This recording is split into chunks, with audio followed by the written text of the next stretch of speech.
কলকাতা থেকে জেলায় ফুটপাত দখলমুক্ত করতে চলছে অভিযান। রাজ্যের অন্যান্য পুরসভার পাশাপাশি কড়া পদক্ষেপ বাঁকুড়া পুরসভারও।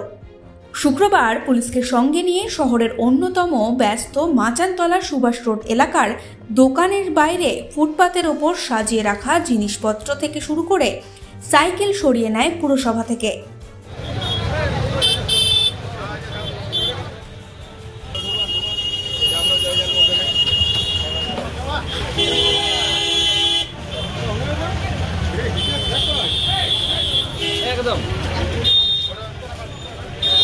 এই প্রসঙ্গে বাঁকুড়া পুরসভার পুরপ্রধান অলকা সেন মজুমদার জানিয়েছেন, অনেক ব্যবসায়ীর দোকান ঘর থাকা সত্ত্বেও ফুটপাত দখল করে ব্যবসা করছেন। আমরা বারবার ফুটপাত ছেড়ে ব্যবসা করার আবেদন জানিয়েছি, এরপরেও অনেকেই সচেতন হননি, আর ঠিক সে কারণেই এই পদক্ষেপ নেওয়া হয়েছে। আর কি বলেছেন তিনি, শুনে নেব।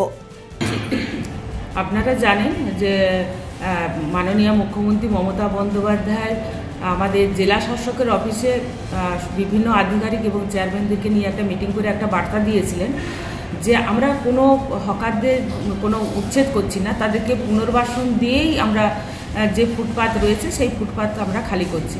কিন্তু ইতিমধ্যে জানেন যে বাঁকুড়া শহরে যে যাদের স্টল রয়েছে, যাদের দোকানঘর রয়েছে, অথচ তারা স্টলের মধ্যে গোডাউন করছে আর সমস্ত মাল ফুটপাতের উপরে রাখছে।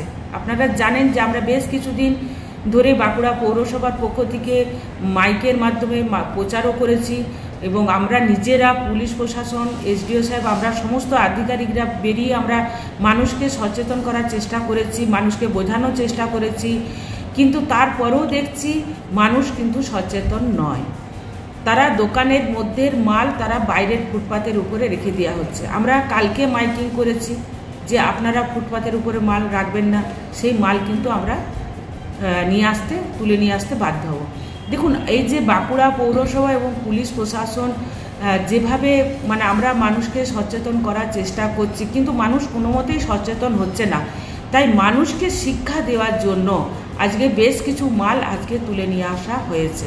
আমরা চাই মানুষ সচেতন হোক, মানুষ শিক্ষা যে আছে সেইটা অন্তত উপলব্ধি করুক যে বাঁকুড়া পৌরসভা এবং পুলিশ প্রশাসন যে উদ্যোগ নিয়েছে এটা প্রত্যেকটা মানুষের কথা চিন্তা ভাবনা করেই নিয়েছে, যাতে যানজটের কোনো পরিবেশ তৈরি না হয়, ট্রাফিক কন্ট্রোল যাতে ঠিক মতন করতে পারে, সাধারণ মানুষ যাতে ঠিক মতন চলাফেরা করতে পারে, স্কুলের ছেলেমেয়েরা যাতে ঠিক মতন স্কুল যেতে পারে, সেই জন্য বাঁকুড়া পৌরসভা এবং জেলা প্রশাসনের পক্ষ থেকে এই উদ্যোগ নেওয়া হয়েছে। আগামী দিনে